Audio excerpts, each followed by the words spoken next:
Welcome to Self-Perfected.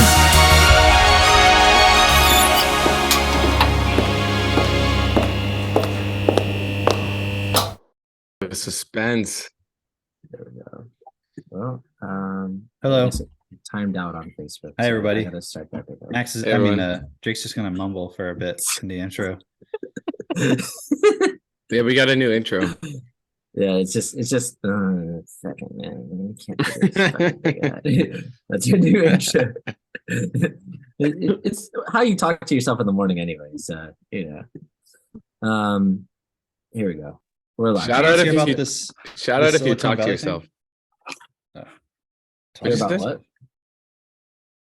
The Silicon Valley thing. What happened? So Oh, there's- I Silicon saw- Valley bank collapse. The bank, yeah, bankrupt. Wait, Yeah. what? No Silicon money. Valley Bank collapsed? Yeah. Silicon Valley Bank. Apparently, it's the one. It's Like there's an the bank- earthquake in Silicon Valley or the bank collapsed. This is No, what, like this the is what we bank, need to the know. bank collapsed.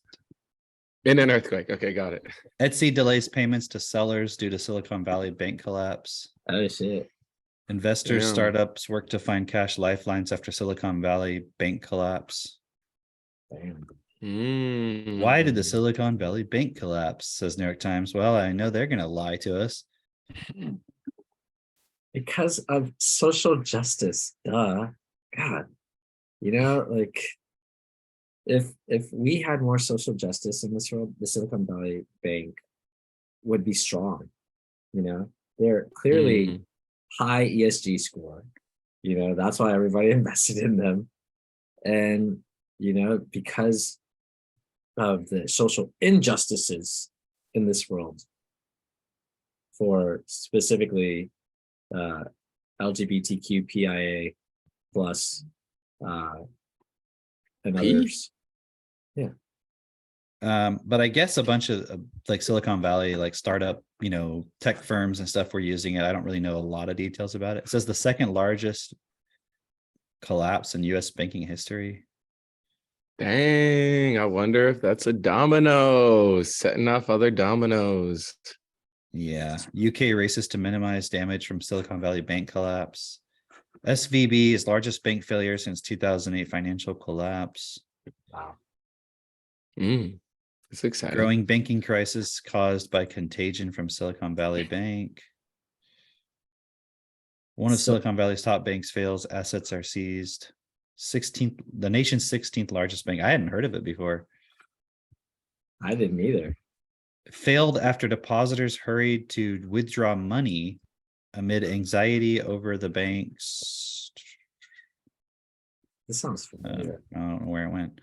What did you say, Drake? It sounds familiar. It sounds a little familiar. It failed after depositors rushed to withdraw money after they had a scare.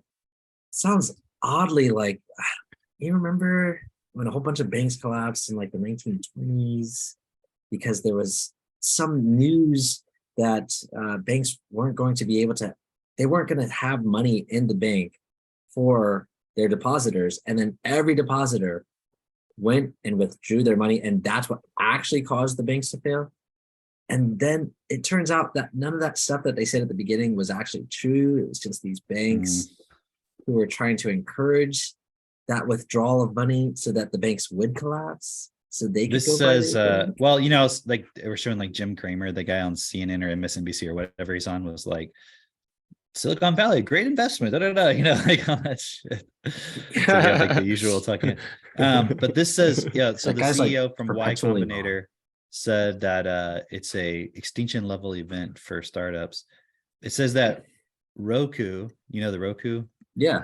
internet TV thing, it had 26% of its cash was at that bank, 487 million. So What's isn't it backed by the FDIC though, so they don't actually lose it? You know how much money I is don't actually think you insured by get that? 487 million Yeah, you get like 100,000, maybe 200,000. like per Yeah. account. Right. No, yeah, it's And a fucked. nice letter written from them. Sorry, Yeah. Roku. Here's Your shit sucks. $100,000. Sorry. But again, like I'm not an expert in all this stuff, but didn't like recently the feds just like raise interest rates? There was like a whole point and people were like, oh, it's going to cause all these problems. And then Like they don't know what they're doing. Or maybe they do, or maybe they're just like, it's like the way that people look at the government is kind of how like kids look at their parents. Like they know everything. They we don't agree with all the things that your parents say when you're a kid, but like they're all knowing. So just let them handle it. Listen to this. I just went to the bottom of the thing. It says Silicon Valley's bank ties to the tech sector added to its troubles. Technology stocks have been hit hard in the past 18 months after a growth surge during the pandemic. I mean, think about that. That's not planned. And layoffs have spread throughout the industry. Venture capital funding has also been declining. At the same time, the bank was hit hard by the Federal Reserve's fight against inflation and an aggressive series of interest rate hikes to cool the economy. As the Fed raises its benchmark interest rate, the value of generally stable bonds starts to fall. That's not typically a problem, but when depositors grow anxious and begin withdrawing their money, banks sometimes have to sell those bonds before they mature to cover the exodus. That's exactly what happened to Silicon Valley Bank, which had to sell $21 billion in highly liquid assets to cover the sudden withdrawals. It took a $1 billion loss on that sale. You said this was at the bottom of the AP article. Yeah, I was just scanning through. Burying the lead. Jeez. Yeah. But again, it's one of those things where I remember Avery said this to me one time, like, because, in his process of sort of quote, waking up, of to like, we need to change the system. He made this point about, back a long time before I knew him, like I probably wasn't even born at the time. When he was running his first businesses, like he would notice they'd pass a law in the, local government or the provincial government or whatever, and then suddenly things would change in his business. Like it would have a direct effect. And he started asking himself, like, wait, like, this isn't just I work hard and I make money. It's like there's decisions made in the government that immediately impact my business, make it harder, easier, whatever. So that's what he started to, one of the points where he started to question, like, what's going on here? This is not as straightforward as people think, right? Because it was obvious to me, like, okay, didn't we just have like an interest rate hike and everyone was talking about that was going to be a problem? And then now the second biggest banking collapse in US history happens. Wow, what a coincidence. And then it's like, and then the Fed, like all these people in these positions will be like, oh, we're monitoring the situation and we're, it's like they didn't know what was going to happen, which is like pretty fucking insane that they're just randomly doing shit. Like we're trying to stop inflation. It's like, so we're going to collapse a bank, but we're not even going to think of whether that might happen. Like, but they know what the effect is of doing those things, or they're doing it on purpose, to, like they said, cool down the economy. Well, that's one way to fucking cool it down. Listen, Cameron, this is all in divine timing. Okay. There are things that you cannot see, that you are not aware of. And the universe has just put this, in motion. And that's just what it is. Okay. Hey, so I saw somebody post something. Well, they really don't know better, but Mitch, you'll know who I'm talking about probably. I saw them post something that said, it was like a video they made, and they're like, I saw a quote the other day that said, every act of kindness, no matter how small, contributes to the all. Right. And I'm looking at that going like, what the fuck? I actually don't know who you're talking about, but I'm sure I will. You don't know, but somebody who's lost, right? But I know a lot of those people. Still searching, not willing to be certain, not willing to just be like, all right, I have the skills. This is the purpose. I got to do this. Instead, it's like, nope, I got to keep searching. And something comes along that feels good. It's like, that hype train, that positivity, and I'm on top of the world again. Woohoo. And it's like, yeah, so your little random acts of kindness, no matter how small, what the fuck do they have to do with this fucking bank collapse? Like that's shit that actually matters. Like think of all, like there was another one in this article, Farm Box RX, which I don't know what that is, but it sounds like something. Sounds like automation for farming. Farm Box RX sounds like medical supplies from. I'm thinking it's maybe like pills from a farm. Oh, like yeah, pharmacy? like maybe for like veterinary. Oh, farm, like PH farm or like FARM. Like the kind Farm- that's no, good, farm, like regular or farm. the kind but- that's bad. But I don't know what the RX says. It says Farm Box delivers Isn't an to RX a keep prescription? produce- Huh? Yeah. I don't know why it says RX. Food as medicine. So it's just they deliver fresh produce. It's like one of Oh the, wow. that's what I was figured, yeah. definitely not seeing that. I was thinking it was like pharmacies. Well, in any case, it's Pushing like out they drugs. deliver, it's like one of those they have like a diabetic box, they have a healthy snacking box. Ooh. So it's like they're trying to get like, an ethnic cuisine, Asian, Ooh. ethnic Ooh. cuisine, Hispanic, a lot of avocados, Ooh. a lot of jalapenos, A white one? Is there a white one? For ethnic, no. ethnic produce, Irish, That's not ethnic. just a bunch of potatoes, Yeah. all Man. fruit, all vegetables, anti-inflammatory. It's kind of cool. I mean, yeah, whatever. And what? Just They went down regular from the shit. bank collapse? Well, I don't know. It said that she had spoken to the CEO had spoken to several friends whose businesses are backed by venture capital. She described them as being beside themselves over the bank's failure. Their COO tried to withdraw her company's funds on Thursday, but failed to do so in time. Damn. One friend said they couldn't make payroll today and cried when they had to inform 200 employees. Damn. Okay. All right. That's So So Insane. that is fucked. Hang on. You guys, if you did enough random acts of kindness, It It said would've it been in the better. stars. It said it in the stars, guys. Okay. Something with the like stars? Aries is like conjunct this planet right now. And like the world is going through a collective identity crisis. I literally heard someone say this the other day. So that person's got You their own can identity take crisis. any fucking mythology, astrology, whatever, and map it onto what's going on and be Yeah. like, see, I could have said that without astrology and just explain what's happening. yeah. Right. Like clearly everyone's going through identity crisis. 100%. What does that have to do Astrology with just makes me feel better, Cameron. It's because of Come on. Mercury, though. Like it's It's something just- that it you just can map, but is out of justifies- your control anyway. because that's the point. It's like, oh, eventually the stars are going to change, and then It'll Yeah. affect, it'll influence the energies on the planet and will make people do more random acts of kindness, and then the system will change. So okay, look at that. Like it's the all same thing throughout that history, when was it ever getting? When was it ever actually best for everybody? so I was just a couple of things. We talked about this at the beginning of the pandemic of how lockdowns were going to have a much greater negative effect on secondary economies, meaning not in the first world. Like in the first world, yeah, we'll see some things, but it'll have a much greater effect on those who rely on our tourism, those who rely on our economy doing well so that they can survive. And, a lot of people, even here in the US, actually, we saw there was a rise in homelessness in the middle class. In the middle class, they started becoming homeless, and we're still shipping out money overseas for things that really have nothing to do with us. And like on the billions and billions of dollars. And so that's something that is taking place, not just in that instance, it's taking place like with everything that goes on. Like right now we're seeing it with this bank collapse, and people are talking about, oh, well, you just got to focus on yourself. Like, no, that's going to have an effect on so many people. Like just this one company was saying 200 of their employees wouldn't be able to get paid. Okay, well, what if you're living paycheck to paycheck? That's going to have a not just a consequence on this month.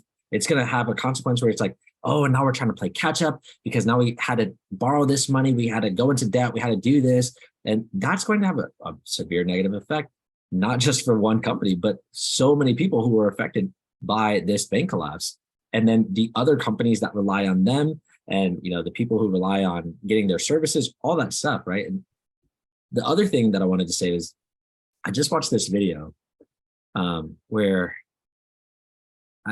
there wasn't a lot of context for the video. Someone had sent it to me, but it was like they were talking about one of the richest men to ever walk the earth, and I forgot his name already. It was like Muramasa or something like that. Maybe that's a made up name. Mansa Musa. Mansa Musa. Is that it? Is Yeah. that it? Okay. Yeah. All right, cool. I literally So, put it through my PT like 3 years ago, and it's fucking. I think oh, look about at it every that. single day. I can't get it out of my head. Okay, cool. So Like I am richer than Mansa Musa. that's that's it right there. So Y'all think I'm kidding? I don't think you're kidding, actually. Are you trying to say Montezuma? No. No, Montezuma was on some next level shit. Apparently, cacao, like cacao powder, and you can make like a hot Yeah. cocoa drink. Yeah. He Or would drink smoothies. 50 glasses of that. Yeah, I put it in my smoothies. He would drink 50 cups of it a day. Wow. There's a TED talk from David Avocado Wolf on it. It's fascinating. So I also put in my Wow. technical. I'm equal to Montezuma, and So that's why I, you're drinking all I'll these had a heart like, attack. cacao smoothies. Yeah, show was intense. So that's why he's back to that's you. why you're putting all that cacao in your smoothie. Yeah. Makes a lot of sense. Yeah. But okay, so the first guy, what's his name again, Mitch? Mansa Musa. Matsu Musa. Okay, so that guy, apparently there's a story of him going through like Egypt and bankrupting Egypt. And the story is basically the way that he bankrupted Egypt was every beggar or per person that he came across, he gave a brick of gold. And what happened was it bankrupted their economy because there was no money flowing back and forth between the rich and the poor. It was like, oh, okay, I have money now. I don't need to do things for you in order to gain money. And then there was no labor for the wealthy. And so it was something really interesting that he was saying about basically how economies work. And then he mentioned this one thing, I didn't look it up, but I thought it was interesting. He said the word economy comes from economia, which is basically the study of lack. And so in order to have an economy in the way that we currently define it, there needs to be lack, which Right. Avery always says this point. It's like it's based on lack. Yeah. People just think Wow. it's like oh yeah, we believe in lack, or no, if we still believe in black, it's like the system has to change. It's a system based on lack. Right. It's like, it's funny, that point of like, oh, it's because we believe in it. And if we would just stop believing in it, how do we just stop We believing would in just do random acts of kindness. it? It's like, I didn't No. define it being random. yeah, how do you define it? Does it I have to felt be like it- random? Can it be deliberate, or does it have to be random? Only random Deliberate acts acts of kindness. What do you It's say? Dude? because people think like if you're doing a deliberate act of kindness, you're doing it for a specific reason. Like you're doing it Well, by to definition. get something. You're getting it to get something though, not because like you're just being kind. And it's because But a lot of people, but if the person is self-honest, yeah, they're doing it because they feel good in the moment, Mhm. and they think it's kind of like praying. Yeah. It's like if I pray to God, he'll keep the good times coming. Right. And It's so all funny based in because fear. You could It's do all all these based in random love. acts of kindness all day long, but what if you like, I was looking at that one of those articles, and it was that point about the Etsy thing. Think about Yeah. it. The people who have an Etsy shop and they're just doing their little thing, they may even have $100,000 in their bank account, Yeah. right? So it doesn't matter if it's insured because they don't even have money in a bank account per se. They're getting money each month or whatever from Etsy, people buying their stuff through Etsy, but Etsy's money is in the bank account. I'm sure billions or whatever. And now they're having delays in paying those people. So even those people didn't have their money in that bank, but their bank was Etsy, but Etsy had their money in the bank. So where's Yeah. the fucking acts of kindness paying off for those people? Like, is one person going to commit suicide because of this? Potentially. You know, Probably. or the Many. effects of it. Yeah. Is one person course. is one child gonna be impacted psychologically, fucking with their natural learning ability because of this? 100%. Yeah. So what is this random act of kindness that somebody does? How is it going to contribute to that? It's Right. just total self-interest. It's the fucking like it's just ego. It's also somebody who obviously lacks education. But you know what it is? It's the person doesn't want to sit down and actually look at it and be like, okay, I actually have to, let's say you didn't know anybody else. I have to come up with a plan of how to actually fucking change this system so that it's kind. So the system is kind. Because Mhm. why would you need random acts of kindness if the system was kind? So it's just an acceptance of the system of it's fucked, but I'm going to do some random stuff. And then that's going to balance it out somehow.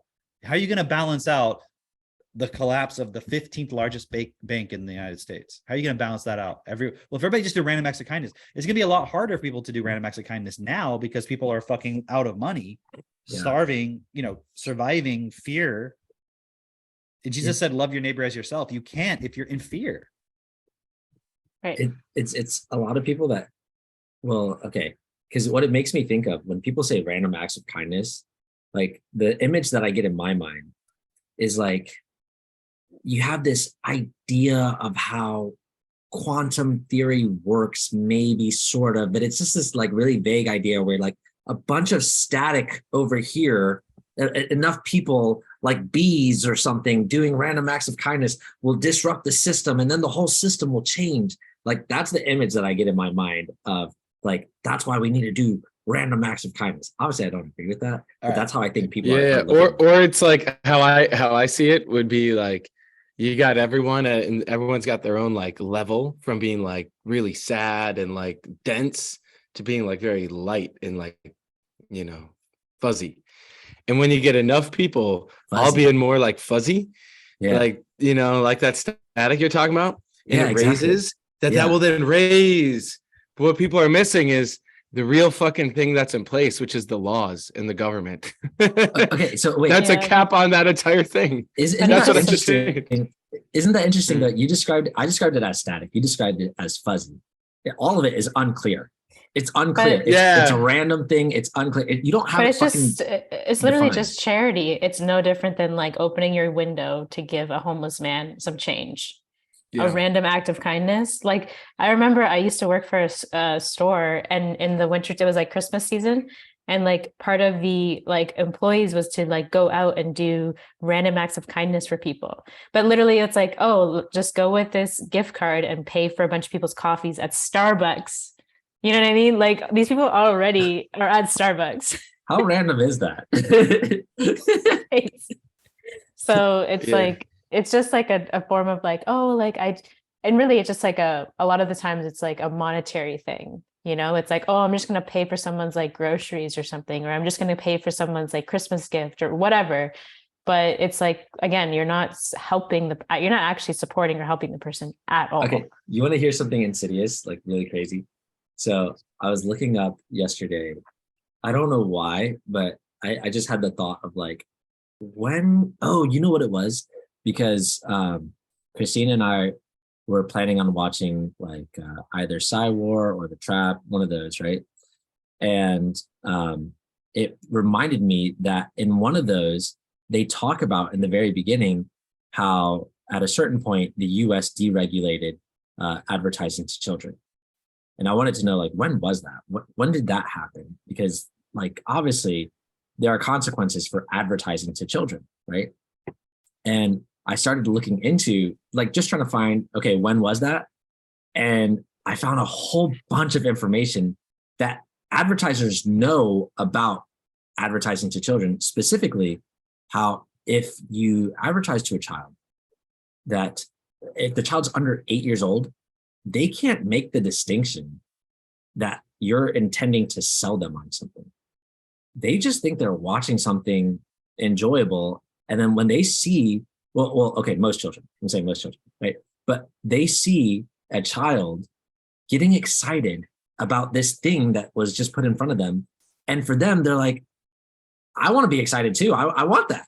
I need that thing. That thing looks cool. That is the key to selling, isn't it? It is. Adults can't make that distinction when the sale's done properly. That's true. So I know they're saying with the children, but that's the whole point is when you're selling, when I'm being sold something, I don't feel like I'm being sold. Yeah. I remember the first time that really clicked with me was when I watched the Apple presentation for the iPad, the very first presentation. And I was like, I fucking want this thing. This is fucking cool. And I was like, I became like, I really want to get that. And I was like, it didn't feel like he was selling me. It just felt like he was just showing you how cool it was. Yeah. And I was like, oh, wow. That's cool. But so what I found out from these advertisers advertising to children is basically how that will sway. Okay, so here in the US, it's basically about $700 billion of revenue is generated from advertising to children. And so children are making purchasing decisions here in the United States that are bigger than many economies outside the US, like for entire countries, right? And I was looking at that and just going, oh, wow. Because we allow children to be advertised to, there's this thing that advertisers call like pester power, where a child will just like pester their parents until they finally cave in and buy. And okay, and they know. Look at that for a moment. This is why TechnoTutor is so important, because with our kids, they are not allowed to pester us. And keep in mind, we don't punish our kids. Yeah. But they, like, if my child starts whining or let's say pestering, that if they were to do that, I would just say, hold on. Do you think that expression, that behavior is going to change what I'm saying? Yeah. And they're like, no. I'm like, so if this is something you want, you have to persuade me. And you can't do it by just trying to cry or whine or beg or anything like that. Yeah. So they don't do that stuff. And so imagine if parents had an effective vocabulary and they supported their children with emotional stability and effective vocabulary, and the parent was emotionally stable. Would companies even be able to take advantage of that? No. And it's the same also, thing you see in politics. Yeah. Also, low vocabulary people wouldn't be going. The thing is, you see like people that go to Walmart or people that go to places like that. It's like people with low vocabulary that have nothing better to do, but literally don't just spend their time at Walmart. So of course you're going to get like a kid that pesters you because A, they don't have the stability or like the emotional stability or just that understanding of what's going on. And then you have the parent who's like, oh, I need to go entertain myself, so I'm going to go to Walmart, you know, and then it just perpetuates this vicious cycle of like pestering child, a person that can't support the child, and a person who's not being supported and also can't support them, you know what I mean? So it's also like the system is purposely, it's not like, it's like we've always said, it's just not supporting the parent or the child. And now you just have like the consumerist like mind like eating away at the child, which is like, is it the child's fault? Not really. It's the actual, you know what I mean? But again, the system is also not supporting the parent to also raise the child. You know, one of the major contributors to like a parent-child conflict is this point of a child wants something that they were advertised and the parent is denying them that thing, right? It's like, wow. You set that up as a parent, you set that up to happen. You caused that conflict by allowing your child to watch whatever advertisements or whatever. And then on top of that, not giving them the vocabulary, like you were saying earlier, of like being able to persuade and actually have a conversation like, hey, this is not best. That takes a lot of preparation beforehand in order to get to that point. I'm not saying like, you just sit there and you go like, okay, so we're not going to buy this thing. That's likely not going to work out. You could do that, right? You could just say like, no, and then not react when the child starts crying. Right. It would start with that. Do the forgiveness with them about why they're reacting and crying, and they're not going to listen to you. Right. But that's part of walking the process. You need the tools. Like just saying that point, like you said, just saying no to them in that moment isn't going to change if you don't have the tools or if you're not walking the process. Right. And also that kid has been impulse though too, because I bet you they watch TV. So now it's like this thing where it's like, I need this, I want this. And then they see it at this, you know what I mean? It's like, it's already been so embedded. Yeah. That was one of my first things when I was doing DIP. That was one of the first memories I had come up was I remember being at the grocery store with my mom. And there's something, y'all remember those things called fruit gushers? Yeah. You know, which is like the healthiest thing that I think you could have. And so I wanted, I was like, I just remember the fucking commercial where they eat the fruit gushers and then they turn into, or whatever I don't even remember. What do you come like that? And I just remember being like, I had them at school, like someone back in the day when they could bring like snacks for someone's birthday to school.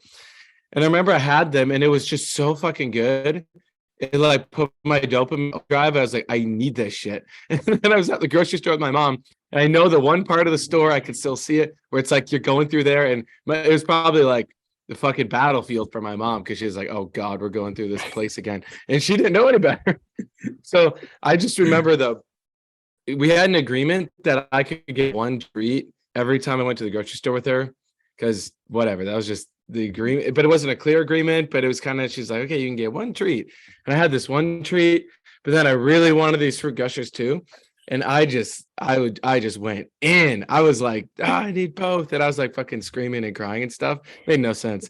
But I remember that because that was one of the first big insights I had from doing self-forgiveness writing. So I was like, wow, I didn't have a clear agreement with my mom. Like she didn't set one up with me. I didn't set one up with her. That's a little microcosm of what the fuck is going on in our world. Yeah. Is we don't have any real agreement with our words, with our activities, with our behavior. Look at the economy and shit. There's no anything. Fucking agreement about any of this stuff. It's like, yeah, just whatever people do and they make decisions and it affects people, but there's no like actual agreement of how things are going to work and why and so forth. Yeah. And we don't have that with ourselves, and like little levels, we don't have it in big levels. Right. And it's one thing to like hear this on the podcast, but oh yeah, agreements, those are important. Yeah. It's a whole other thing when you write it out for yourself and you use your techno tutor and you redefine these words, because then, like you're alluding to, is like you can then really have an agreement with yourself. And like and that, I mean, for people who are serious about your life, fucking that's like step one. not only that, like also you were saying like you didn't have an agreement with your mom, but like in that context, whose responsibility is it? It's like your mom has the responsibility because she knows more. She should know more. It's the parent's responsibility, is what I'm trying to say. But the same way, it's our responsibility as people within this group, people who have these tools, because we have the tools and we're aware, we know more. And so it's our responsibility to support not only ourselves, but then others to actually make this shift. And okay, cool. I need to have an agreement with myself and I need to have an agreement with others so that we can create a world where it's not about fucking random acts of kindness that are really just going to be undermined by advertisers to your children who are, it's literally shaping not just our economy, but economies that depend on our economy as well. And, you know, a basic point within that is just, if you look at our economy, that's what I wanted to say. If you look at how these advertisers like toy companies or cereal companies or all of that, they went to Congress and basically said, hey, we need to be able to advertise to kids because it's going to affect our bank account, our profits. And both up to this point, basically it was common knowledge that like, hey, advertising to children is actually harmful for them. And part of advertising to children is not necessarily targeting children, but when children see adverts for alcohol or for tobacco, or they have a favorable view of those things, and they're more likely to do them, not just in adulthood, but when they become teens. If they can get access to it through their friends or whatever means that they can, they'll go down that path. And so this is literally changing the way that they make decisions into adulthood, you know? And it's like, okay, it was pretty well known, like, yes, this is harmful to children. And what Congress decided was, yeah, but it's cutting into these companies' profits, money, harmful to children, fuck your kids. That's essentially what happened there. And that's still going on today because of decisions like that and that decision. That's still happening today. And no one's taking the responsibility. It's like everyone's like just accepting of it. Like you were saying, like everyone's just accepting of that. Not working out for everybody equally. Right. So it's like, well, what's the point? We sacrifice all of our children for what? Right. This economy's still fucked. Right. It's like, oh, we need profits and this and that. And it's like, and it ties into that free speech, you know, like, well, that's their right to free speech, right? They can advertise and say whatever they want, and even if it's harmful to your kids, it doesn't matter. Yeah, so but it's you like, can't say whatever you want on YouTube. You can't say whatever you want on Twitter. You can't say whatever you want on your own social media. You know, like how ridiculous is that? Like, it's crazy because you can say that those are their own individual companies and platforms and things like that. But okay, those companies, people use those so that make more money, isn't it? Isn't that the case? Right? It's like, okay, so then you're cutting into my profits now because I can't say these things. So is it all about profit? Because that's really what it seems like. It's like, okay, he who has the most profit gets to make the rules. And so if it cuts into that person's profit, then that's a problem. But if it cuts into your profits, fuck your profits.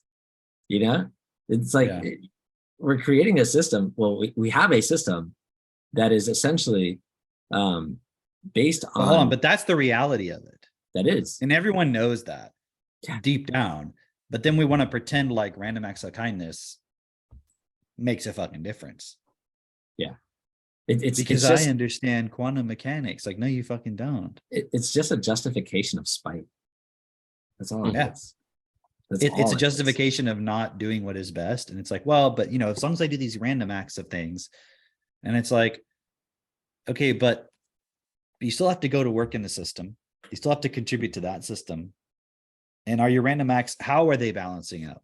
It's just bullshit. It's just justifying self-interest. It's just because, I mean, also I was thinking about this too, like, wouldn't that be justified of like, because when someone says random acts of kindness, you think it's for somebody else, right? But couldn't you just do random acts of kindness for yourself only? Wouldn't that still fit into the point? Yeah, you could. It only counts if you're doing it to other people. Well, but the other person is getting the random act of kindness. So what if they just did it for themselves only? Yeah, and you did it for yourself only, and everyone just acted in self-interest. So all these companies, politicians, everybody is doing random acts of kindness. It's just not benefiting you in the way you like. But isn't that what it is? Well, those are deliberate acts of kindness for themselves. That's true. They are deliberate. What's going to win? A deliberate act of kindness or a random act of kindness? A deliberate acts or random acts? Like, come on. Definitely a deliberate act. That's why a random one because I was gonna say that's why they marketed self-care and all that kind of stuff of like, you know, doing random acts of kindness for yourself. That's what that whole thing was about. Because self-care like never existed until like a couple of years ago. And now it's like, oh, taking time for yourself, you know. You can't pretend like you care about yourself, but you put your kids in school and daycare. Ooh. You know what I mean? Hot take, but common sense. I care.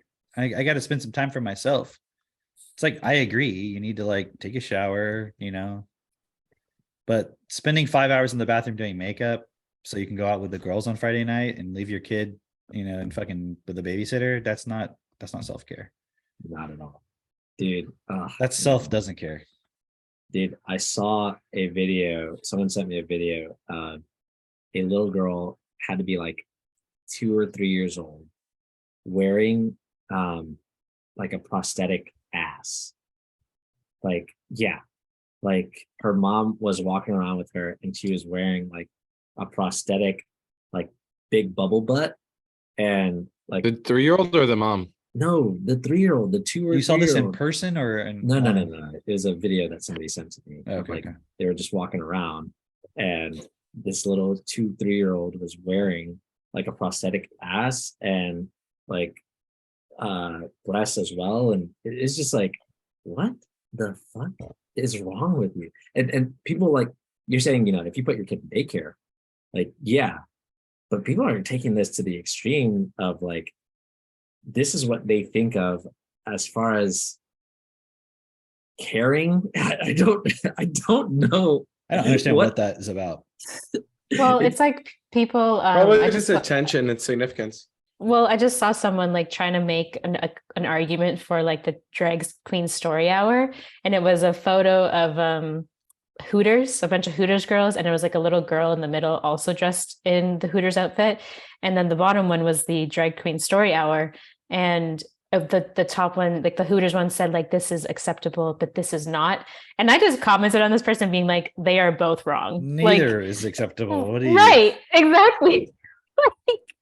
So Right. it's just crazy. It's That'd be like going, see toddlers and tiaras. That's totally acceptable. But somehow drag, it's like, no, dude, nobody fucking thinks that's good except those fucking crazy people like Right. doing it. Right. No one else agrees. Right. Hey. Just because it's happening doesn't Um, mean we agree it's acceptable. it's like a weird cry for wanting attention and like significance. Like I think a lot of people, probably all people, have this desire to feel significant or be significant in some way, which I don't think is necessary. Like I see how it gets corrupted big time, and that's your ego. But like, when you look at your kids, let's say, for them to have healthy self-esteem, it's like you do have to spend time with them and like support them and everything. But then it's like their significance is actually based on the fact that they realize that they're life, like they're an individual expression of life, and they can do great things in the world when they're supported. Yeah. But it's been this thing that's been corrupted by child advertisers or social media or whatever the fuck, where now people are trying to find significance in just the most stupid shit that's Hang actually on. so detrimental. Because I don't think it's child advertisers or social media necessarily that causes people to look for significance. I think it's that their parents put them in fucking daycare, put them with a babysitter, they're not actually there present That's with the them. root. Yeah. That's But it. why are the parents doing that? Well, yeah, because But the money system. Ding, It's, ding. that is, and we can't blame the money system. We're all agreeing to it. yeah, But Right. that's the root point where if you change it, Right. because right. like, and I was just thinking this too about the random acts of kindness point. It's like, if you had a system where everybody had enough and they had the best of everything and you didn't have any fear, then although it wouldn't be random, it's like you would just be kind in every moment. yeah, It would just constantly be like, that's just an expression of yourself, because why would you not be? Like you have nothing to, and like you would have been supported from a very young age to just be kind okay, and to care so about people, because you have the time, you have the space, you have the money, like you don't need to fear anybody. So like your parents weren't drunks who like emotionally destroyed you or killed your self-esteem. Like putting a child in school for 12 years destroys their self-esteem. and their That's the creativity. point of it. Yeah, And what? and their creativity as well. Yeah. Right. And while you're saying that, it just made me think of like the math that these people who are, doing random acts of kindness, the math that they're not considering is, okay, if a bunch of random acts of kindness are going to completely sway this system just randomly somehow, then wouldn't the same be true of if you had a system where everything was completely kind and everyone was just randomly being spiteful every once in a while? Like, then wouldn't it just become a spiteful system? Like, how does that work? It doesn't even make sense. Like, to do that, like, just logical thinking. It's like, okay, so then it's never going to be stable. You'd have to deliberately create the system of the result that you want. And that's what we're talking about here. That's what we've been talking about since the beginning. Since, you look at episode 1, we've been talking about, hey, we grew up where we realized like there were a lot of things that happened in our lives that we recognized was not best. That didn't make sense. And no child should have to go through that. I'm sure like everyone experiences that. And yet what happens? Like people grow up and they're like, well, I turned out okay. So it's fine if we hit our kids. It's fine if we, put them in daycare. It's fine if we do all this shit. So it's if like, you turned out okay, never complain about anything ever whatsoever again. Never, ever, ever complain about one single thing. Right? Because if you're going to complain about one single thing, even in your mind, then let's actually take it apart and look at why is it occurring. And we'll take it all the way back to what we just said about the money system. And also someone saying they turned out fine. I don't want my kids to be fine.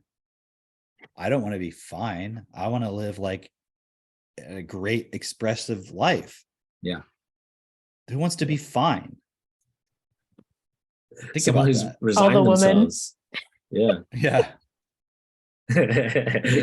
but someone who's resigned themselves to like, I shouldn't be happy with like trying to achieve more, or even some people are like, well, if I achieve more, then that in this current system, it would cause a ripple effect where others are not taken care of, and they're not going to get it. It's going to cause bad consequences for somebody else. It's like, okay, that's what we can correct then. Like, obviously, like why just leave it at, oh, I achieved success, and then because of the system, then it's going to hurt other people. That's just the way things are. Well, why don't we change that? Because that's not necessarily set in stone as a axiom of life. That's because of a system that we as people have agreed to and created. Like, so we can change that. That doesn't have to be set in stone. Yeah, it's just really seeing that point of, it's not about being fine. Like, even people who put their kids in school or put their kids in daycare or all those things, it's like, yeah, but I want them to be able to make it in society. Okay. What was that video you posted about daycare? There was something I saw one of your videos, but I only saw part of it briefly. Something like, would you be okay with this or something like that? I think it was the guy was saying, like, when the daycare lady charges $100 for the month, and like somebody sent this video to me. It was so funny because I was watching it and I was like literally reacting in real time. And like, I don't get it. I don't fucking get what's this video about. It was like a short little 10-second video, and he brings his kid into the daycare, and like, I guess the video was like she was playing trap music, like some like real hood shit. And and I saw another one though where it was like the mom and the girl were celebrating about it only being like, didn't you do one like that too? I thought it was from you. I don't know. There was one with like, it was like, I think they were Asian, and it was like a mom and a daughter, and they were both like doing like a dance about how like their daycare was only $100 a month. It was something similar to that point. Oh, really? Like celebrating it, and I was just like, what the fuck, man? Like, or maybe Katie sent it to me. Maybe that's what it was. Maybe. So $100 a month then is like, dude, that's $5 a day. Literally $5 a day for 5 days a week is $25 times 4. That's $100 a month. That is insane. And then when you think about this is going towards someone taking care of your child and spending time with them. There's no way. Listen, my family's owned and operated daycares my entire life. And Drake turned out fine. I'm just saying, you're not spending $5 a day doesn't pay for one single person at all at that daycare. Like, are they even being fed at this daycare? Like, that's messed up. That is ridiculous. Anyway, yeah, you could. Wow. Katie said it's a trend. Yeah, showing how cheap your fucking daycare is. Right, and crazy. Like, why is that allowed to trend? Like, okay, it's like you're putting your kid in daycare, like at $5 a day. Just putting your kid in daycare in the first place, you're setting them up for. Even if it was $1,000 a day, like you're putting your kid away from you. You're not taking responsibility. Yeah. What's the point of having a kid? Right. For somebody else to watch them. Apparently, for somebody else to raise them. To literally, you're literally just giving your kid to the system. That's literally. Maybe we should have a license to have kids. Like, you should have to get a license to do it. People would get so mad about that. It's like, yeah, but you're not fucking taking care of them anyways. And if you are, then they would have nothing to worry about. Like that. I agree with that. Like, you should have a license to have kids. I mean, we're gonna have a license to drive a fucking car. Right. Like, what's more responsibility, having a child or driving a car? Seriously. We've like totally forgot the value of life. So this is really fascinating. I was looking up the etymology of the word random compared to the word deliberate. Mm-hmm. So those are basically the two themes of this episode. This is fascinating. The word random, it comes from the word run or move or flow. It's like this old school fucking Proto-Indo-European that actually makes word. sense though, because people, they just want to be in the flow. As long as the flow is flowing with the flow. And then check this out. Deliberate comes from, the root is libro, or like Libra, which means balance. So that's Aristotle, by the way, if you heard a fucking screech. Deliberate, it means like to weigh. He's also a Libra. Well, is he? I don't even know what the fuck that means. Balance. Well, the stars. Okay, so there he is. Hey, Aristotle. So, hey, bud. I want to share something. Here, hang on. I'm gonna unplug. So let me just conclude that thought though, and then Jess wants to share something. I'll let her sit in the chair. But it means to weigh well. So when you're deliberate, it's like, how are you weighing things in your mind? Like, Mm. where are you allocating your attention, your resources, and all of that?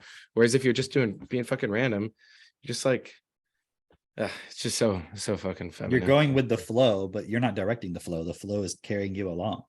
And you're assuming, you're putting all your chips on the fact that we live in a benevolent, kind universe. But if we did, if just naturally on its own, without any interference, children would not starve to death. They would not be abused. So one thing that Mitchell just said is that it's feminine, and I want to go in and say that it's not feminine, it's negligence. Because in reality, hi everyone. Hey. I was downstairs listening and I wanted to share. So this random acts of kindness, all right? That was me my entire life, thinking that that's going to be the solution. Now, it goes beyond just thinking that that's going to be the solution, because when you do these random acts of kindness, it feels good. You get a dopamine hit. You're like, man, I'm doing something good and like the rest of the day, potentially the rest of the week, depending on what act it was, you keep replaying it in your mind. And you're like, hell yeah, I'm a good person. I gave that homeless guy my half-eaten sandwich, man. Like, yeah. Wow, I'm so good. Yeah. Okay. So this gives you a false experience of like creating a real solution.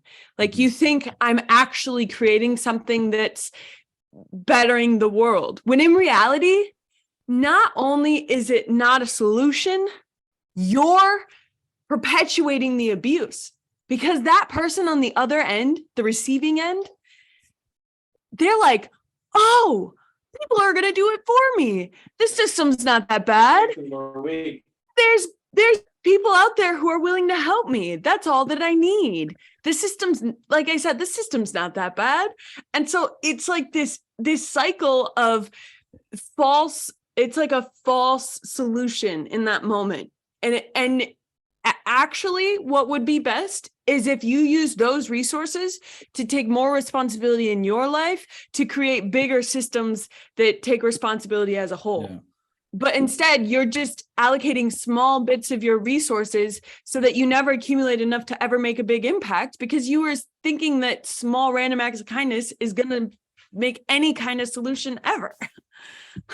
It's the person hasn't established mastery over their emotions. So they're too easily swayed into positive and negative. And then they're not willing to sit down and discipline themselves and say like, okay, like that going with the flow thing, it's a program, especially within young men, where it's like, oh, I just want to go with the flow. I don't want to like be tied to something. I don't want to commit to something. I don't want to be certain about something and come up with something. But that is how the elite are. They're not like going with the flow. Right. That's total bullshit. There was another point about the random. I'll think of it later. But it's funny. So the going with the flow thing too, like, you know how there's a lot of parallels between like water and like rivers and then the banking system. Like if you look at the word cash flow, or you look at the word like current and currency. So look at the bank, right? The bank directs where the flow goes. Now they collapse the bank. Right. And it's like the flow is working for the elite. I was thinking is the people who want to go with the flow and do the random acts of kindness.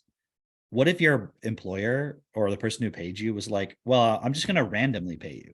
Like, I'm not going to do it every time based on an agreement. I'm just going to randomly do it. Or like, what if you were just like, I'm just going to randomly feed my child? I'm just okay, but there's so what you're showing though is that those random things are just this extra thing that don't fucking matter, because when it comes down to it, you want it to be consistent. Like, what if there was like, well, just randomly take a breath, then you fucking die. So another thing within that is like, we're not requesting that there is extreme structure to the point of rigidity. Like you can't flow at all in your life, because there's boundaries within it, right? So if you truly are taking full responsibility, you know that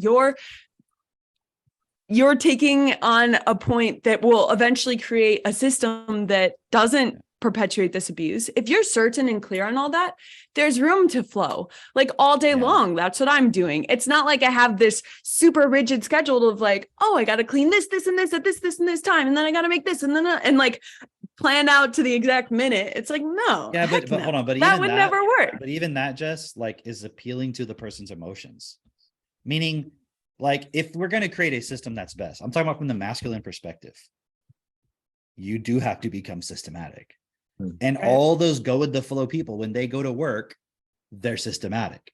But the problem is they're the actual flowing, going with the flow would be to like, oh, look at this massive problem in the fucking world. Can I shift who I am from the actual rigidity of the system and my programming, where I feel like I'm going with the flow, but it's just not challenging anything? And they're Yeah. actually more rigid. The person who's willing to be like, hey, that's not who I am. I can do anything I want. I can challenge the system. I can stand up. I can change it. That's actually going with the flow. The other kind of flow, and I'm not talking about what you said, which is like in your day, you know, you could do this at this time or this or that, whatever. But I'm talking about the big picture. I'm just going with the flow is actually just staying within a rigid system. But it's your emotions and you haven't mastered them. So you think like, oh, when they shift, I got to go with them rather than no, I direct them. Yeah, it's also a huge reaction though. Like that expression for males is a reaction to like controlling mothers and like a reaction against women. Because it's like Drake, like think about in your case, it's like people like always say like, oh, Drake, like you're so easygoing. It's like, yeah, because I've had women dominate me my whole life. And like, I don't want to argue and create conflict. Yeah. But think about how many men are actually like that. So then, but then it's funny because like, I remember even for myself, like I always like would gravitate towards men or just like guys in general, like having guy friends, because I'm like, oh, like they're so go with the flow. And then I kind of took on that expression being like, oh, like that's what's cool. You know, you want to be someone that just goes with the flow. But again, it just like fucks with your mind because you're like, oh, I'm just like this positive person. But it's like not actually challenging anything in the system. You're not doing anything for yourself. You're not doing anything for your life. And then you're actually just fucking depressed. And, You know- and don't you want there to be food available to you? But do you want the farmer to go with the flow? No. Like, oh, it's winter time. I think I'm gonna plant now. Or, you know, Yeah. it's summertime. I don't need to do this. You know, whatever the fucking, I don't need to harvest those grains. You know, I'll just do it when I feel like it. And what's funny is when people have this sense of structure in whatever job or role they're taking on in society, they think that's enough. Right? Like it gives them this like false sense of purpose, because in reality, as soon as you get done with your job, you're allowing your emotions and feelings to direct what you do. Right. That's like, why entertainment exists.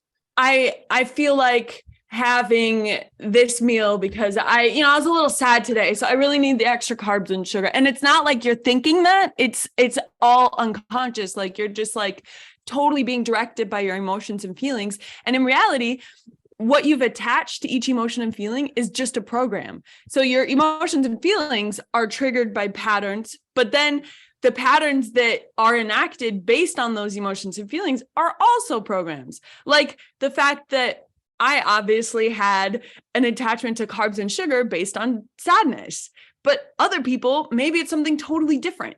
And so you're just constantly allowing your emotions and feelings to dictate not only what you eat, but it's what you say, how you portray yourself, your expression, and what you do. I mean, like literally most of society after they get off work just waste the rest of their day entertaining themselves, like you said, Cam, going out and getting drunk or just totally suppressing everything that was coming up for them while they were at work. And even people, like if you look at the software engineers, oh my gosh, 90% of them probably are on some sort of drugs throughout the day, whether that be cocaine, Adderall. True. I have a major tickle in my throat right now. 1 second. Yeah. If they I- went through with the flow, we wouldn't have AI and all this shit that everyone's fucking depending on now.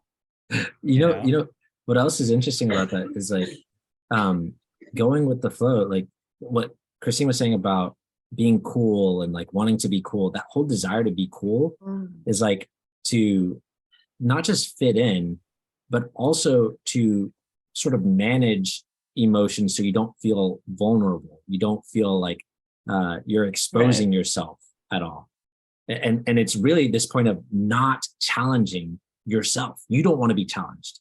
because of the potential things that you could lose. You could lose friendships, you could lose your sense of significance, all of that stuff, right?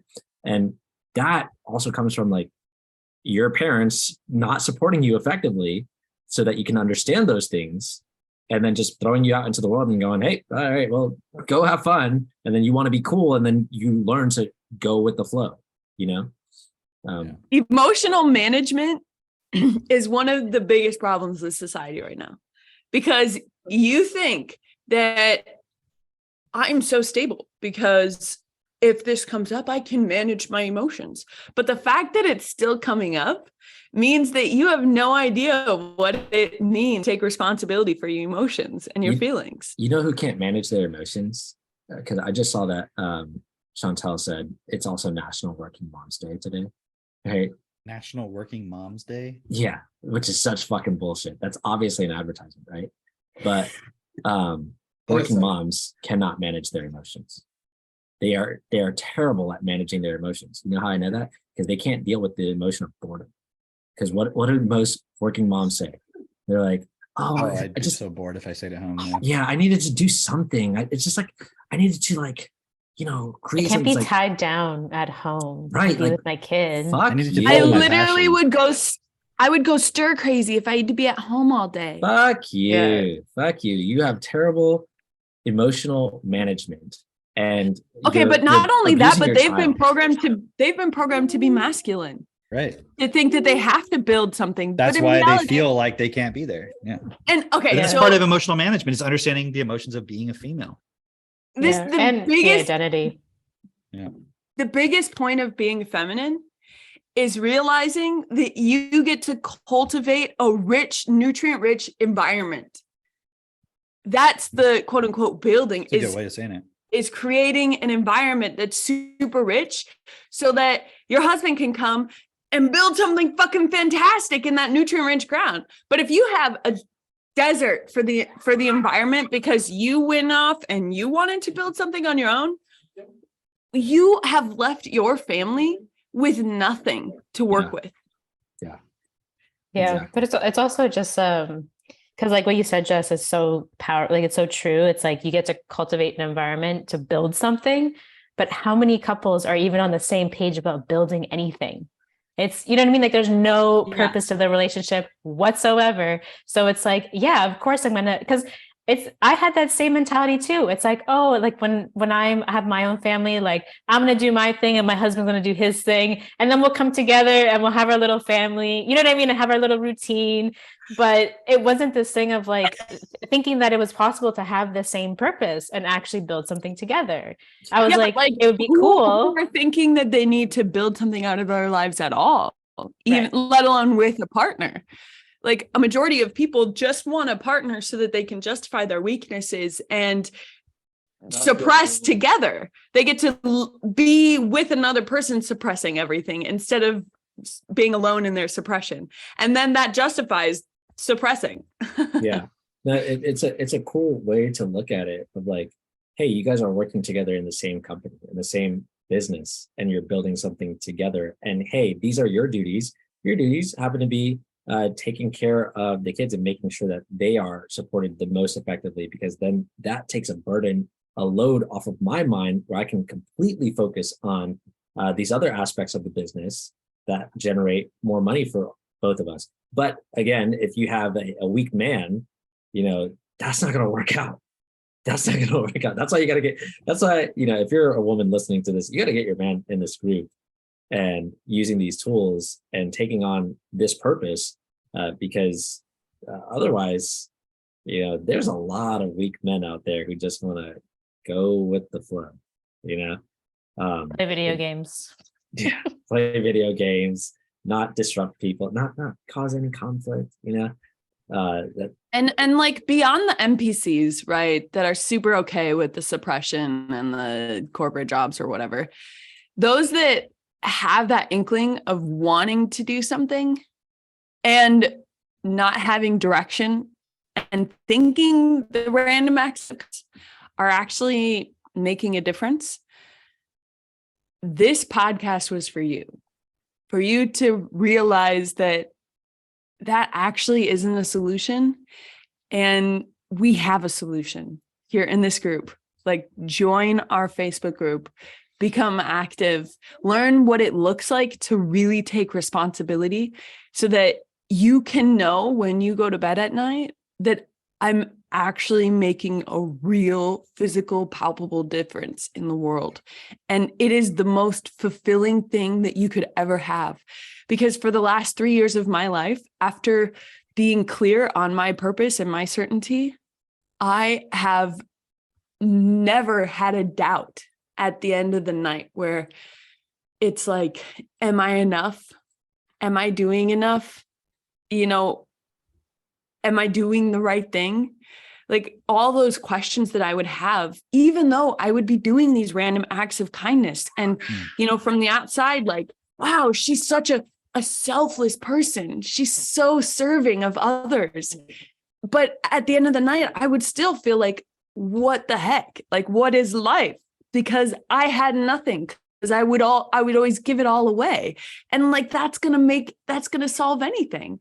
And so I just want to encourage anyone in that kind of position that there are real solutions and we have them and we can share them with you so that you can know without a shadow of a doubt that you are actually making the difference that you've always wanted to make in the world. It's well said, Jess. Yeah. You know, that point you said about the NPCs, I just realized from that, like, all the spiritual love and light people are NPCs. Like, when you see people talking about like, oh, you know, pray for this, or I'm sending love, or I'm raising my vibration, or all that, it's just fucking NPCs, because they just took the information, they accepted it, and then they fucking just repeat it. That is what they're not doing it from a point of knowing. It's just like, I'm reading a script. That's where all that self-doubt and everything is, because you're not actually certain. You're just like, well, I hope this fucking is going to work out somehow. But you're just waiting for the next emotional crash because you didn't actually change anything. You didn't create, you know, I was thinking too, like, about this whole point with like the bank collapse. People are afraid of all kinds, like the government, this and that. And Bernard had made this point that like, you're just afraid of self. Like, all of those things out there in the world that we're afraid of about hurting us and harming us is parts of ourself we haven't directed. Wow. So when your business, when your boss doesn't pay you on time, that's, you didn't direct the system so that you're taken care of. So you're afraid of your house being foreclosed. You're afraid of, you know, whatever, like some person coming and hurting your children, whatever. Those are all because you have not directed the system to be one that it gives the best to everybody equally. And so there is something to fear. So we can't go into more fear of, I need to then control more and like fight those people. And like, you know, like we talk about the drag queen story hour thing.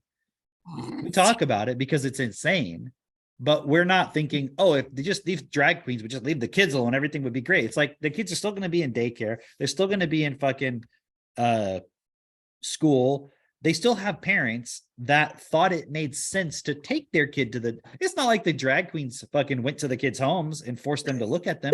They just showed up at the library and the parents came with their kids and were like, look at this. It's way worse than that now, Cameron. I'm getting advertisements, or not advertisements. I've been clicking on these posts so that I get more of them. Well, see, you're doing it to yourself, Jess. That's what I'm saying. I know, it's beyond story hour now. Okay.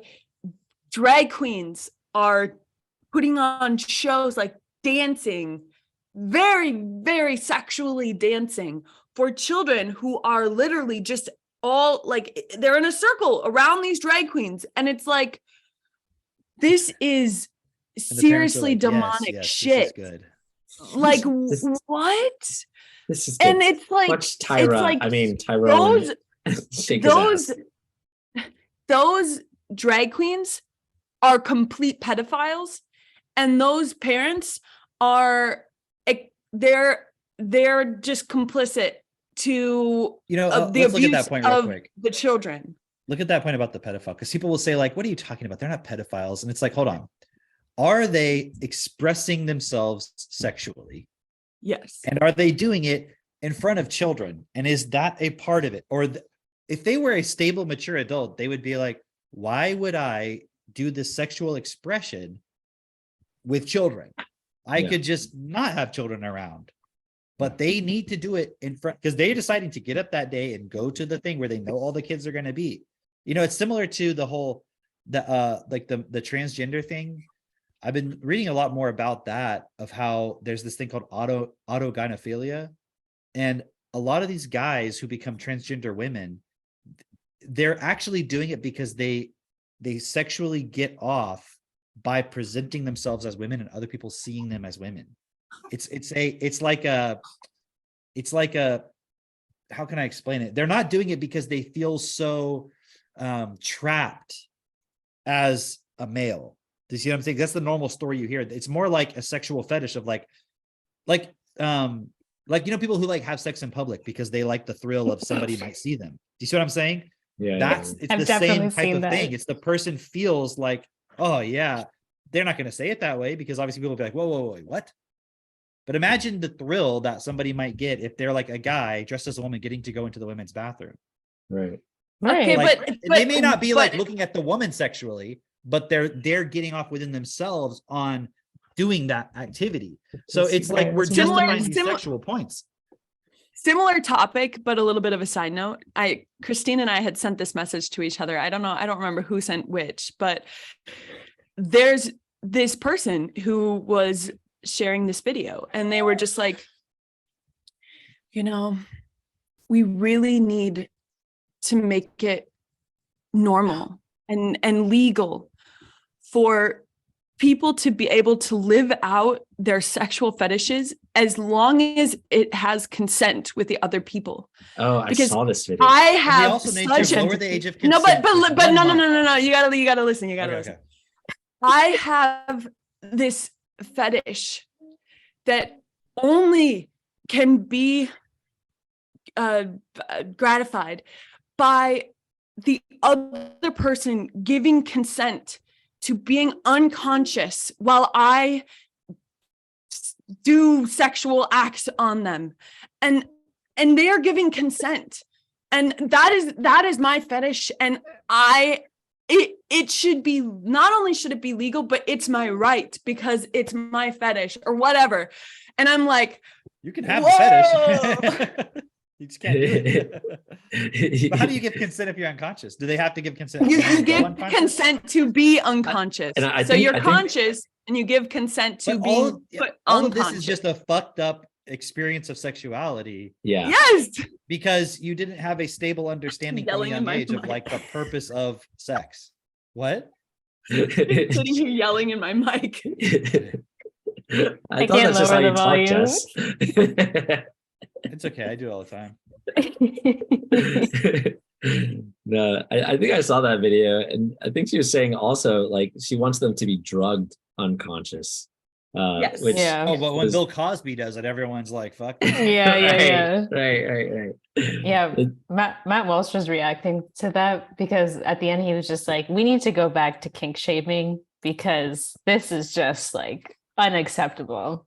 Like consent, like that's where we're drawing the line now. It's just consent.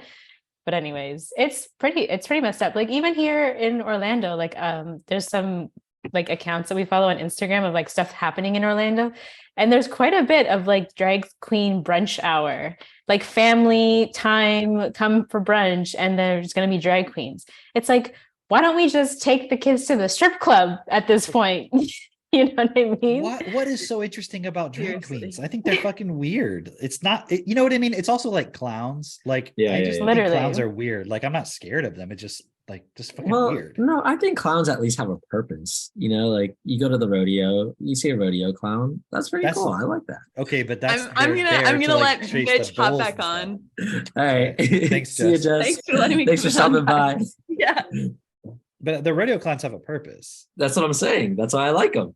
Because Yeah, they're but that's they're not cool. like the same as like a weird circus clown. No, I don't care about those. Yeah. Oh, Hey, hey, Mitch. hey, Mitch, you're back. Okay. The thing is, a I just had a clown little is detour. yeah, but a clown what is was just the like P a word that we said? jester, a pedophile. It didn't really matter. We're already deplatformed. We're What was the already P banned. word? Punk. That's what it was. I thought it was pussy. I'm like, when did we say that? I was like, I don't. Yeah, I don't think that would Isn't it funny actually- how British people call cats pussies? That is Really? funny. Did they actually? Yeah, that's like, yeah. Oh, They'd be like, look at my pussy. My pussy is quite hairy. that's cute. I'm stroking my pussy. You know, it's funny is pussy. that they'll get offended when we say like fanny, but like we use fanny for like your Your fanny butt. pack. Oh, like Or fanny fanny pack. packs? Yeah. We should call them pussy packs. Pussy packs. I think find that more acceptable. Like, oh, pussy pack. Yeah, you keep your cut in there. But also they call pants underwear pants. Right. And the pants trousers. Right. We should just do a whole episode on the differences between British and American English. That's what we're doing right now. That's it. Welcome to the differences between American and British English. You know, somebody's like, oh, finally, you guys are talking about something that matters. Something I care about. Yeah. What were we saying before? What these fetishes, these yeah. Yeah. sexual fantasies. I mean, I that get people fetishes, like, have. you know, like let's say you're in the bedroom, you got your spouse or your partner, and you want to do some kinky stuff. Who cares? Even if they're, well, I don't know where I stand on the unconscious part. I just don't, that seems like that's abusive because like the other person's not conscious. It seems like you're trying to get How does away with that, huh?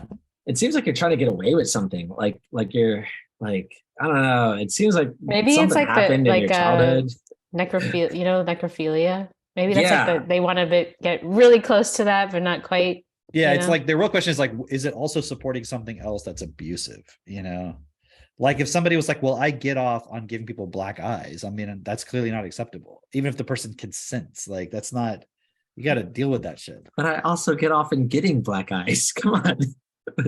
Kevin, you're just denying me what I want in this life. See, this is why we don't make decisions based off of emotions and feelings, right? Because it's like, Yeah. oh, but I feel like I really just want somebody to cut me. Like, what? Yeah. You know, I do have a weird sexual fetish, though, I'll admit here for the first time. It's kind of like this way I get off. Hang on. We should all guess. All right. Put in the comments. What do you think is Cameron's weird sexual fetish? Okay. I'm We'll give it gonna- 20 seconds on the clock. I'm gonna put my guess. I'm gonna say my guess while you're writing your comments, and we will read them out loud. Well, what is a fetish, first of all? Hold on, let me define. Let me just make sure I'm clear. And Yeah. Is it define a fetish or a Cameron's kink? in the spotlight. Is it a fetish or a kink? And go ahead, please. oh, Chantal actually, said technically, cats. it's not a fetish. Is it a kink? No, it's not a fetish. Okay. Well, what's the definition of 'Cause- fetish? Well, it says a form of sexual desire in which Mhm. gratification is strongly linked to a particular object or activity or a part of the body other than the sexual organs. And what I was going to say is my fetish Uh-huh. is having sexual intercourse with my wife. Oh, Mm. well, It's is just that the way I get off, guys. Like, that not we just have Very sex. ba- We very have sex. basic. Cameron, that is so 1900s. What But the this fuck? is something other than the sexual organs. Fascinating, huh? huh. That's what fetish is about. So you actually enjoy the sexual organs. Yeah, it's weird. That's so Fucking yeah. pervert. But that's All like right, what- physical, right? Like, what were if your you think about guesses? all of this Let's- stuff is just mind. It's just your mind. It's Yeah. just energy, you know. And if you're gonna say It's like we that shouldn't shame mental people's fetishes, masturbation. yeah. Hey, well, okay. Inanimate? I was Did any guesses Well, come in, Christine? Yeah. Let's Just do the guesses, Chantal and then I was the have only one one other that point. said cats. I That was your fetish. was gonna say something with cowboys and ranches, like I think she a meant the cowboy British hat, British version of cats. I'm pretty sure. probably. Okay. That was Um, good. Get off Okay, on British okay. cats. Okay, so if that's all the guesses, those are pretty fucking lame. Everyone, come on, self-affected community, let's get way better than that. Now check this out: Um, an excessive and irrational devotion or commitment to a particular thing. What is that? One of the definitions of fetish. Oh, Hmm. An excessive and irrational devotion or commitment to a particular thing. That's the whole fucking drag queen thing. Yeah, It's irrational. Like as an adult man, why are you so fucking obsessed with dressing up in this? You know, like Caricature. drag queens would be more interesting if there was only a few of them.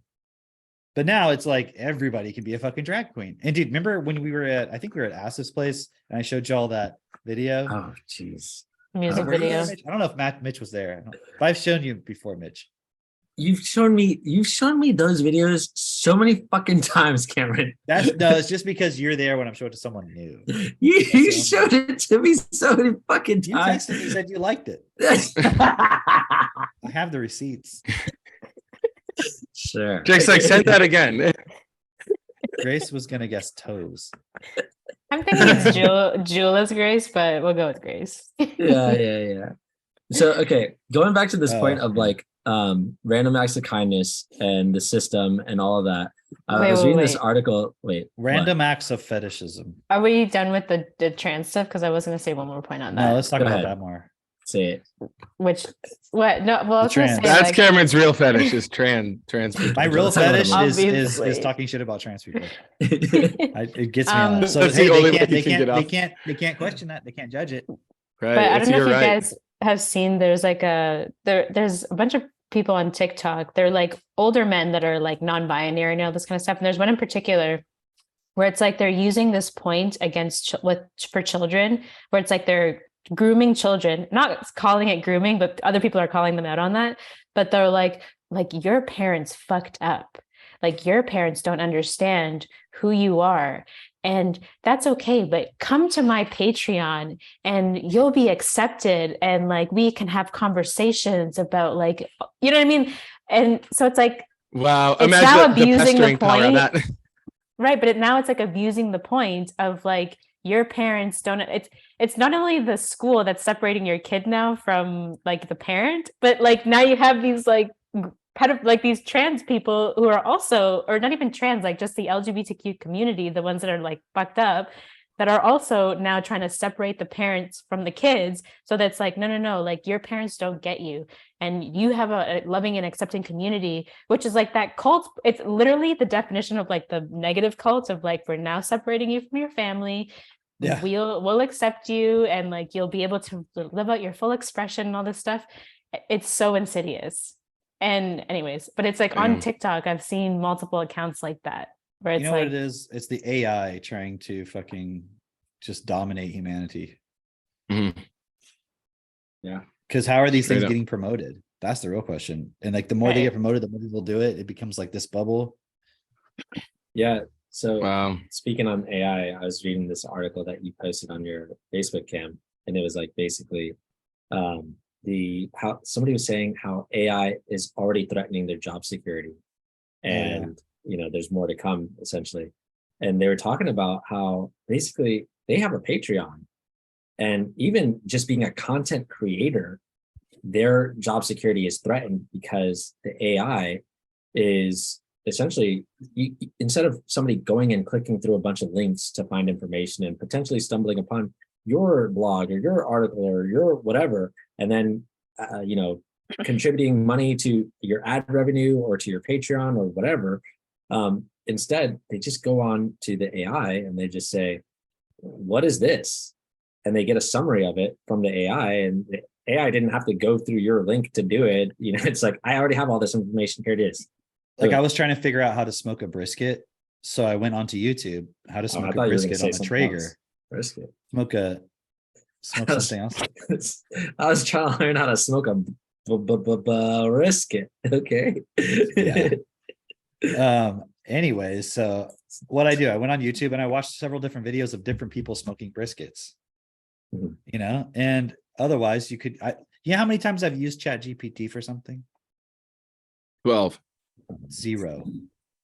Other than to demonstrate to everybody about what it's about. Like I'm not fucking using it. Yeah. Because like, and then people are gonna say, oh, you're so behind the times and all this shit. It's like, well, it's not that I've never used AI, because you don't have a choice. Like if you use your phone, you're using AI. Yeah. But like I was talking to someone the other day, they were saying they were trying to get dating advice from Chat GPT. And I'm like, what are you fucking doing? People are gonna turn it into like their parents. That's seriously what it's become already. Like it's not just let me find some information that I can evaluate. It's like, sweet daddy AI, give me the answer. That's really what it is. Yeah. It's like whatever AI tells me, whatever Chat GPT tells me, And the only reason that that's happening is because that's what people are searching for all the time. Is there like that's why people pray to God. Like, oh, please, somebody give me the answers. Tell me what to do.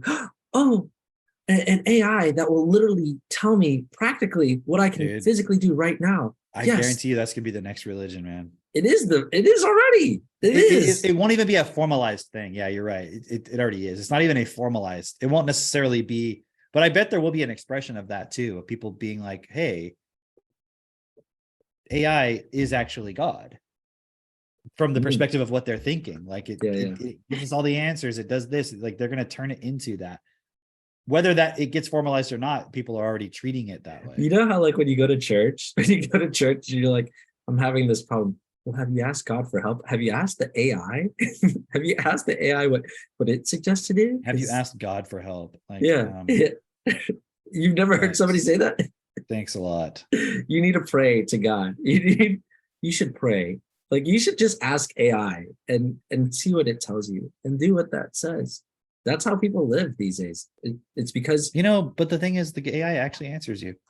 It does a lot more than I've never heard a voice come booming from the sky, and maybe it's because I'm not schizophrenic. I don't know, but Drake, you have to get really silent, and then it will actually pop into your mind like your own voice. It'll be like a different voice in your own head. I'm pretty sure that's called schizophrenia. I'm pretty sure. But yeah, the moment you go down that road, 5 weeks later, you're fucking doing drag queen story hour. Because God told me to. Yeah. Also, the AI told me to as well. Drag queen story near me. Oh wow! You're kind of far from it. There's dragstoryhour.org. Ooh, look at that! Wow. Of course. Oh man, you should go to that website. Like it's a picture of a kid. Oh, I bet there's a lot near me. A drag queen's hand. There's definitely tons here. I love it. Inspire. Why do they have to look like demons though? Literally. Like, oh my god, there's some weird fucking like. Yeah, they do look like demons. Holy shit. Yeah, but they are possessed. The point I was it's this idea of being fabulous. This is crazy. The point I was making with the AI thing is just like, okay, even individual content creators are losing revenue because of this, losing job security. You having a job, we already went over, like, software engineers are not needed.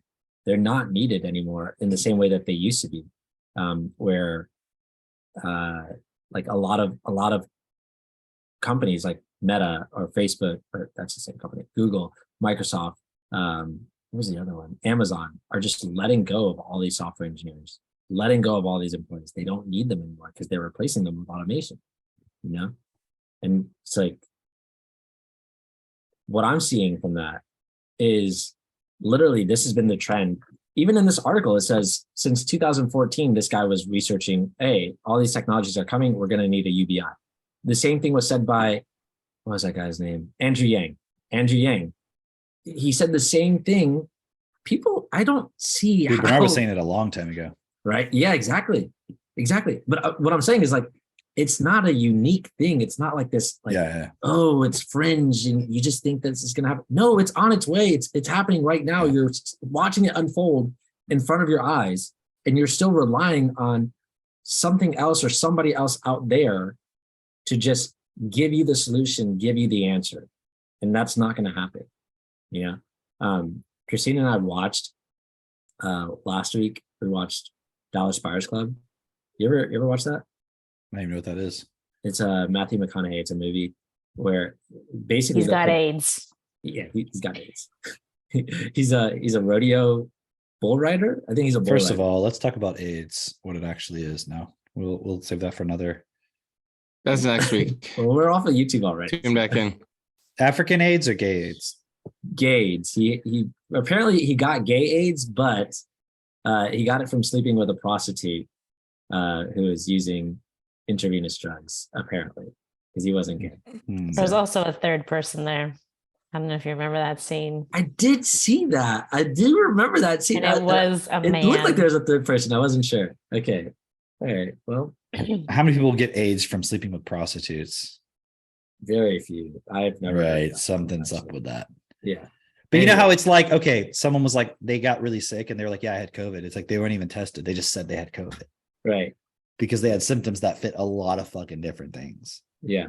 And it's Yeah. like, why were you actually sick?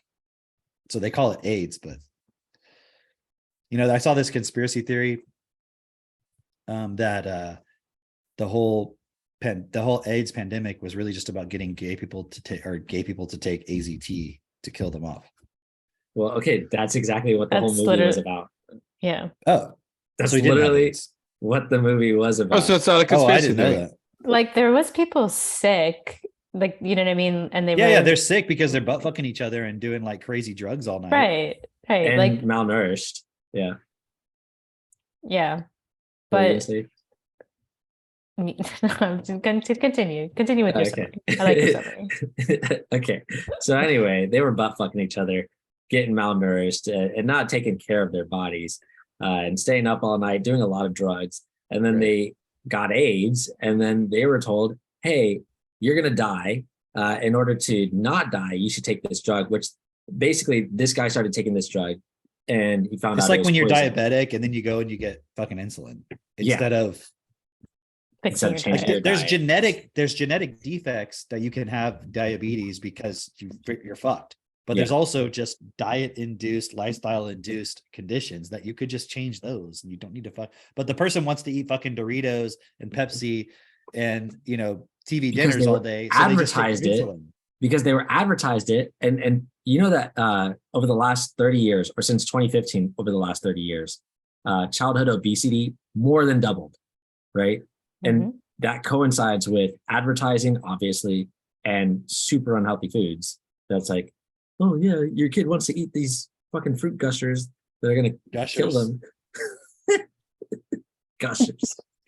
Gushers, not even once. Gushers. And like all there was a lot of trends that happened. It was also the demonization of fat, like natural fats, and like the introduction of vegetable oils, like things like margarine And and sugar-free. sugar. Yeah. And sugar, chemical sugars, but also lobbying sugars like masked in like a different form. Yeah. You know what I mean? So Like high fructose corn syrup. Like Right. industrial created sugars and shit. Right. yeah. Just run off from their fucking corn production that they're being subsidized to make. Right. Which also I learned something. Random acts of kindness, guys. Random acts of kindness. It's for your own safety. Yeah. I learned something from this doctor who's basically saying, high fructose corn syrup, the reason why it's so bad is because it's the only type of sugar that is I guess metabolized in the liver, as opposed to like, generally when you consume sugar, it's like metabolized in your stomach and just that's how it's supposed to happen, right? But high fructose corn syrup gets metabolized in the liver, and so the effects of it is basically as if you were an alcoholic, and it has that same effect on your liver, especially when it's packaged. See, but then they try to demonize fructose. Right. Right. People are like, right. oh, don't eat sugar. It's like no. Fruit it's the same. sugar specifically, like don't eat fruits, because that's where that sugar comes from. You should But be yeah, you 'cause should be the- having fruits in your library, reading to your kids, not eating them. That was a good one. I like that one. That was cute. It's pretty messed up because people like that fatty liver disease, which is only seen in alcoholics. Like now people have fatty liver disease and they've never smoked a cigarette in their life. And it's from eating way too many processed foods. Yeah. Why did the Yeah. smoking cigarettes have to do with anything? Fatty liver disease, alcoholics.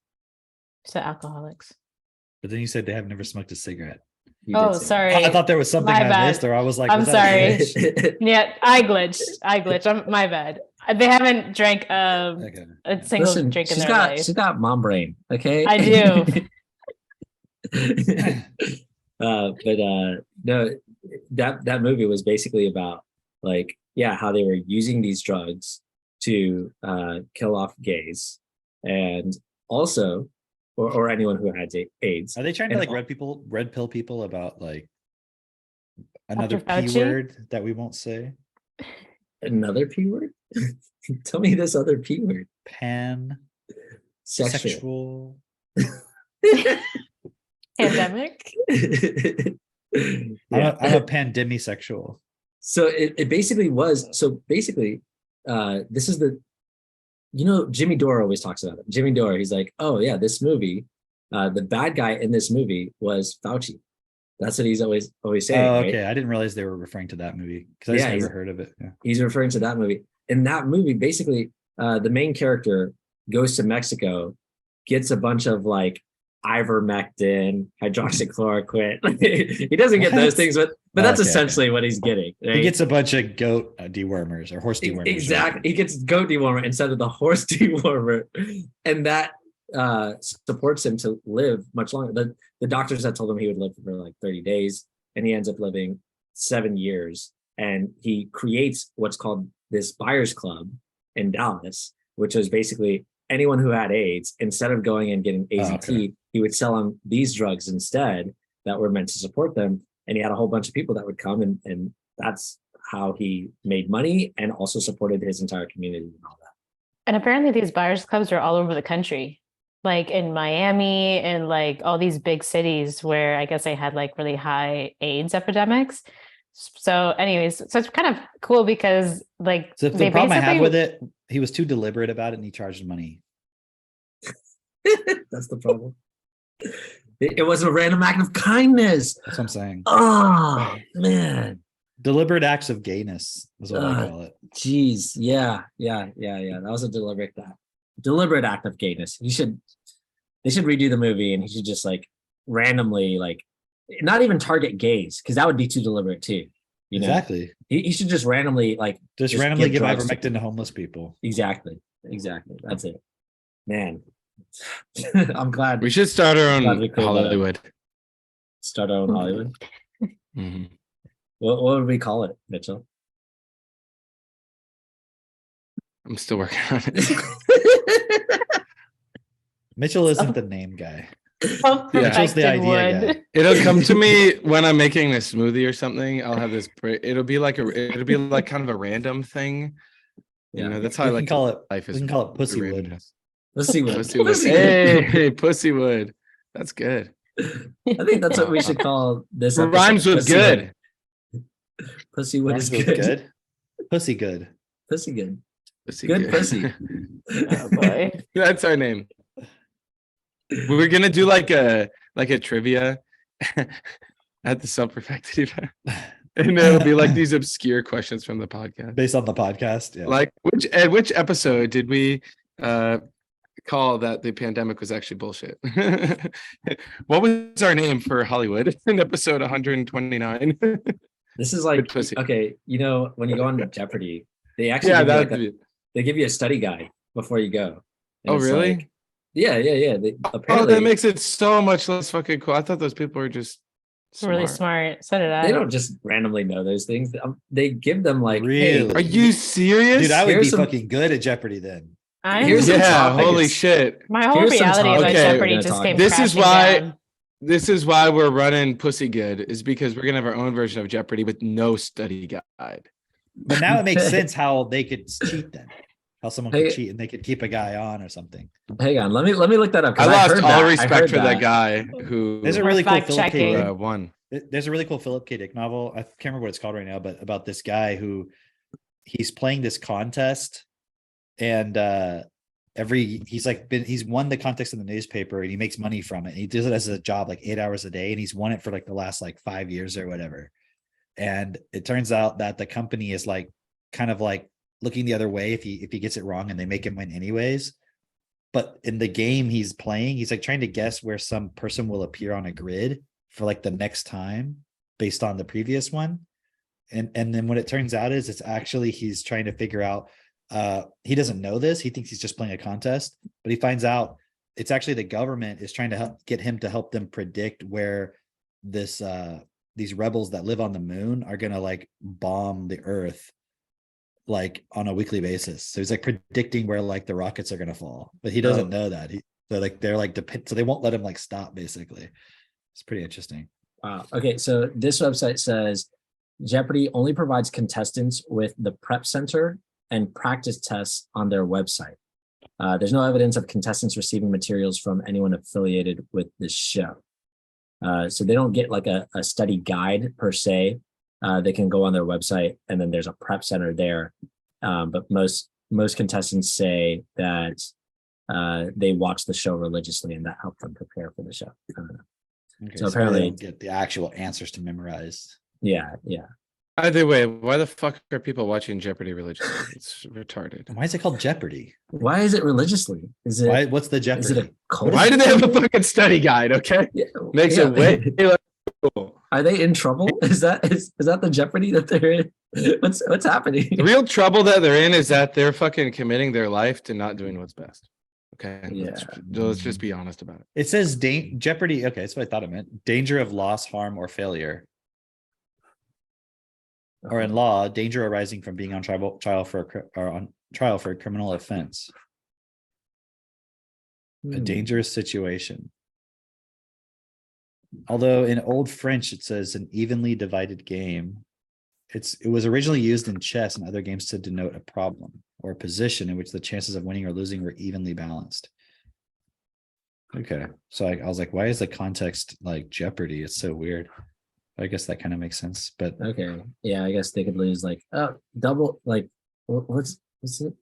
I guess it makes sense because like when you bet the money, you can either get the money or lose the money. I don't know. It's not like you can Daily bet double, $1 that's and it. get 10 or lose 1 or something. I don't know. Yeah. Is there a double Jeopardy round? Yeah. There is a double Jeopardy. Yeah, I haven't watched Jeopardy in a long time, man. Yeah. This other website says they are not exactly given a study guide, no official study guide, but the contestants do get some study materials before the game, referred to as the prep center and practice guides. They don't like send them a bunch of necessarily Adderall and shit. They're all like, contain- Here's how you prepare for the game. Dude, remember when that IBM computer was like beating the champion or whatever? yeah. Think about ChatGPT now, dude. Oh, dude. It's like game over. There's no fucking. There's a not Jeopardy. Somebody should feed it Jeopardy. I'm sure someone's gonna do that. They should feed it Jeopardy and see what it says. It'd be like, this is a perfect distraction for humans. Keep watching. Keep Hey. watching. What was that drug called in that movie Limitless? What was that drug called? NZT. NZT. Okay, so it's Isn't close to it? AZT. I've only watched it once, I but think someone you're right. was That's what talking I about was thinking. NZT, yeah. Yeah. Very Yeah, similar to AZT. Very Maybe, similar. maybe it was like a Wow. weird allegory. Like Bradley Cooper had AIDS, Mm. but he's gay, LGBTQ, so he's limitless in his self-expression. Mm. Yeah. That's okay. good. All right. And He's you know watching what the he- I stock like this. market. That's exactly what he does with his expression. Oh, right. His limitless expression, he decides to play He in the just stock decides to become a billionaire and like, watch the stock market, and that's it. That's what he decides to do with his limitless expression. Like, sounds like he doesn't have much of an expression there. It's pretty limited to me. I've got, I've seen 4-year-olds with more expression than that. Like literally, you see any of the kids in the TT community, they have more expression than that.